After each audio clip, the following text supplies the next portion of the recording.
In the Quran, Allah subhanahu wa ta'ala praises people who act on their knowledge. Allah talks about Sulaiman, how he had proper understanding and how he acted on that understanding. And that's important because we find throughout Islamic history, scholars encourage students of knowledge to avoid knowledge which is not beneficial. When we say beneficial, we mean the following. Number one, what is going to cause you to treat your Creator well, to have a healthy relationship with God, man. Number two, what is going to cause you to treat creation well, to be good to others, to be a person of altruism and fidelity and honesty, someone who brings something to society. European Muslims and American Muslims are asking, why don't these societies like us? Because what are we bringing to them? What are we giving them that would cause them to value us as citizens?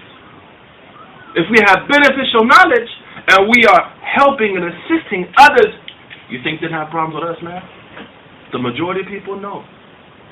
So knowledge will empower us to transcend a number of things which will give us the ability to offer things to others, to the extent that the Prophet said in the hadith related by Tirmidhi, which is sound, that even the fish in the seas will make dua for the person of knowledge. Why?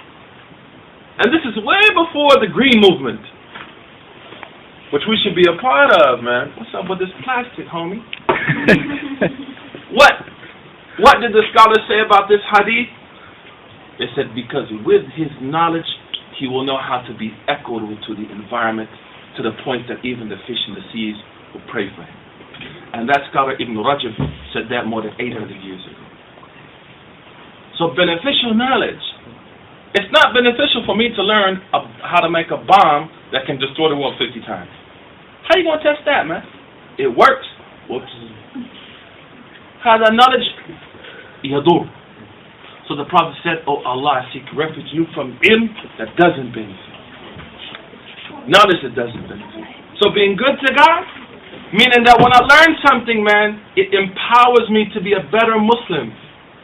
Not when I learn something, I can go and attack this sheikh, or attack that group, talk about this guy, what's Suhaib Webb's minhaj, what's this, what's that. That's not knowledge, that's fitna.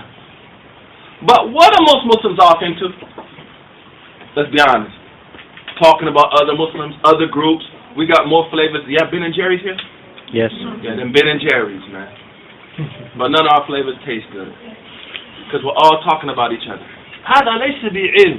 Imam Subki said the thing that harms a student of knowledge more than anything else is to base his or her knowledge on these issues. These little sub-issues. And look at our community. Do you as a community feel close to the scholars? The people in the Arab world, are they like kicking it with the ulama? They ain't kicking it with the ulama, man. They kicking it with Jay-Z and Beyonce. Yeah. When they came to some Arab countries, man, no offense to the Arabs, people paid more than $10,000 for a ticket to those concerts, man. But if a big sheikh came, you know, I might go if you pay me. Why? Because unfortunately, many people involved in seeking knowledge have turned it into this debacle of debating, attacking people, talking about them, debasing them, saying that that's not on the haqq, they're ahlu bid'ah, they're this and that and this and that ain't going to bring us nowhere. And that's why a brother came to me in America and said something telling. Simple brother, man. Works a 9 to 5 on Wall Street. Comes to me, African American brother, very talented, handsome, looks like Keith Sweat. Came to me and said what? Sorry, Usher. He came to me and he said, Imam, I need to talk. I said, okay, what's up, homie? He said, what's wrong with the Muslims, man? What's wrong with the people of knowledge, man? And the students of knowledge? All they do is fight each other. Hamza Yusuf's a Sufi. You know, this guy's a Madkhali. This guy's this. That guy's this. No. He said, look, man. And I'm not trying to be rude to any sister here. He said, my secretary looks like Beyonce, man. And she wants to go out with me. She wants the digits. And I'm married with 4 kids. Tell those brothers who say that they're on the aqidah of the Salaf and the Sufis. He said, tell them I need a creed that's going to give me transcendence to move beyond Beyonce. Not know what God looks like or where his hand is or how heavy his arsh is. I got Beyonce. That's what I need my creed to do for me. That's beneficial knowledge. Look how he understands the power of creed. How do we study creed now? When we study Aqidah, we study Aqidah just to attack others. But when the Prophet taught people Aqidah, they would go out and give to the poor. When the Prophet taught people creed, they would go out and establish institutions in their society to help people.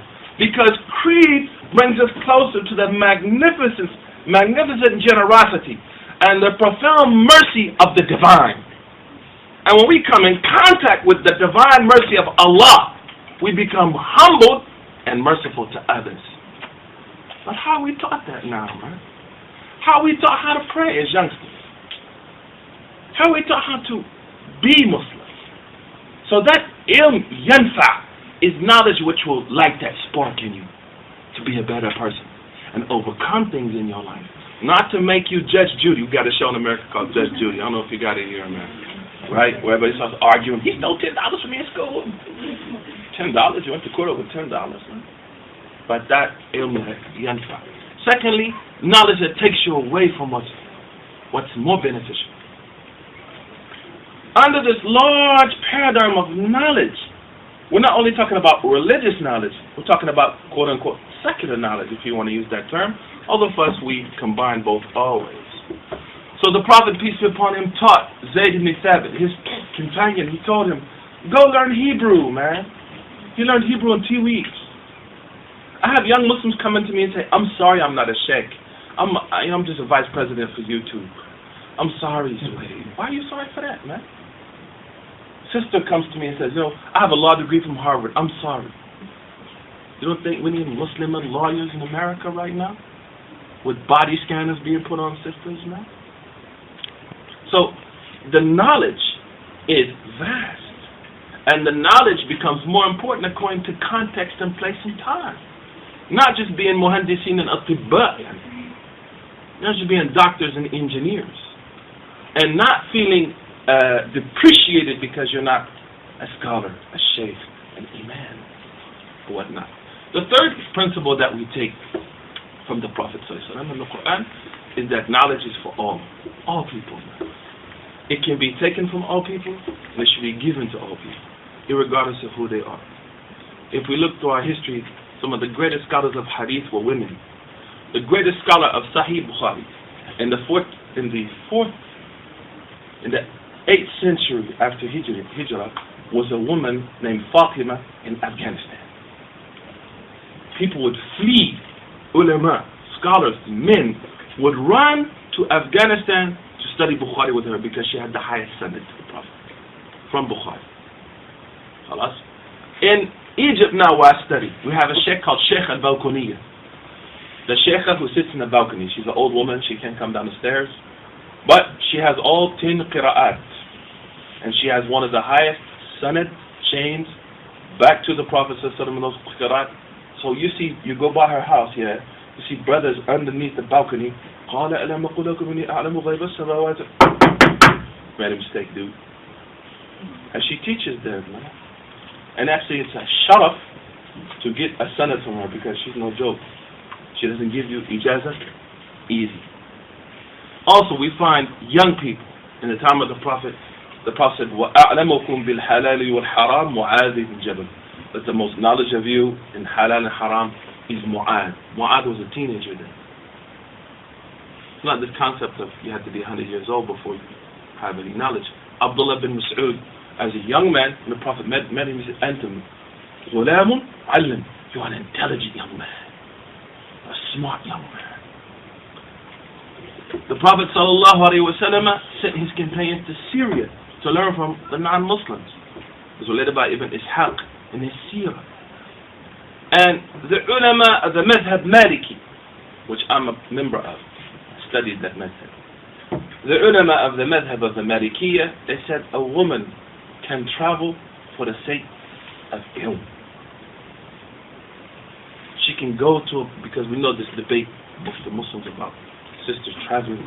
Said if it's for the sake of ilm, and you can guarantee, as Al-Hattab al-Maliki mentioned of his Shah of Khalid, and it can be guaranteed that her passage is safe, and now mashallah it's not too difficult to travel, then for the sake of ilm, this is a rukhsa, the sake